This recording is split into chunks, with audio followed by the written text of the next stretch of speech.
GM. I'm here with my student, Jonathan MACTIG, and we're looking at the games from the Hollywood Super Swiss event.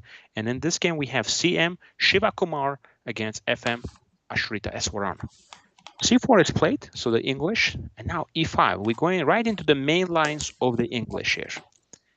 Knight F3, F6, and now you can play G3 here as the main option, but also you can play E3.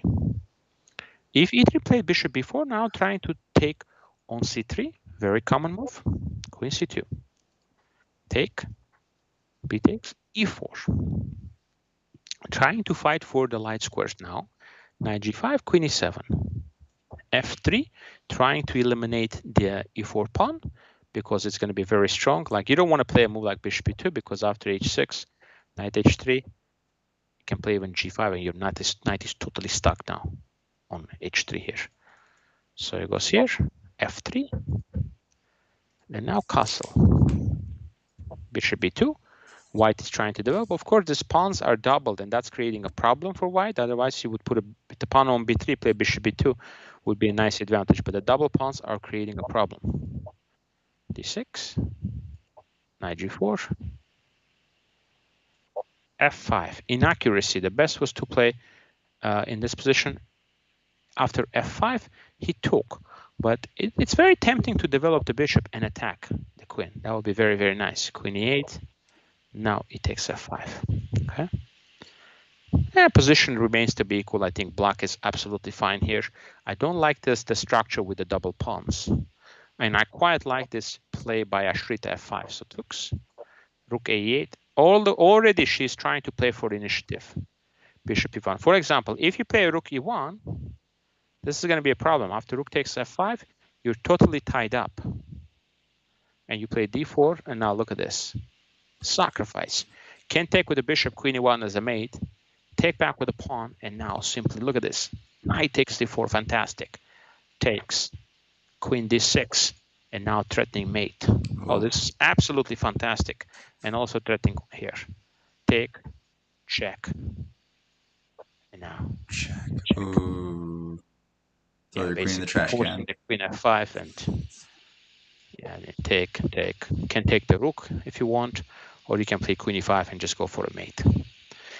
So I like how energetic ESWARAN is playing, and now she goes 93, takes, King H1, Rook F2 is a better move, but after Rook F2, black can play Knight E7 and just try to pick up the pawn with the knight.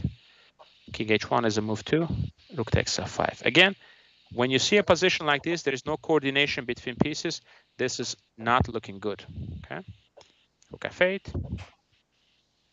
Knight A5 attacking the pawn. Bishop E2. Now finally rook is connected, but now that's costing the pawn. Rook E6. I'm not sure about the rook E6 move. G6 is very strong, I guess, just to control the F5 square.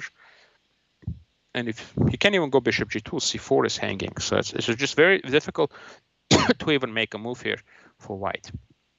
So it's a positional move G6. Play rook E6, F4.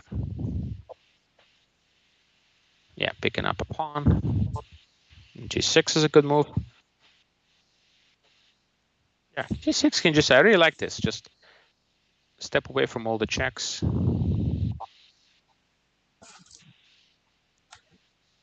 Hiding the king on H6, so there are no checks.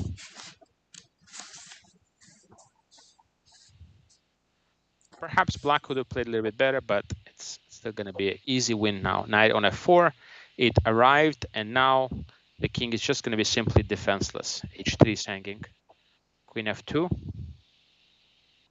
Check.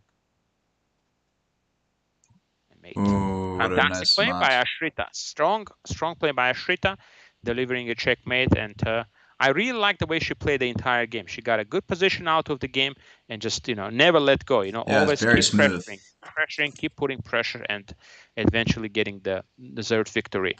So once again, I want to remind you, Ashrita got her final WGM norm in the St. Louis first St. Louis GM event. She had a very, very, very solid tournament there.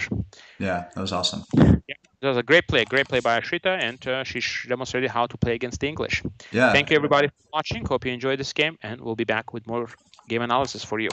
See you soon. And if you want to watch an interview with her, we have an interview up on our site, and so you can take a look at her after she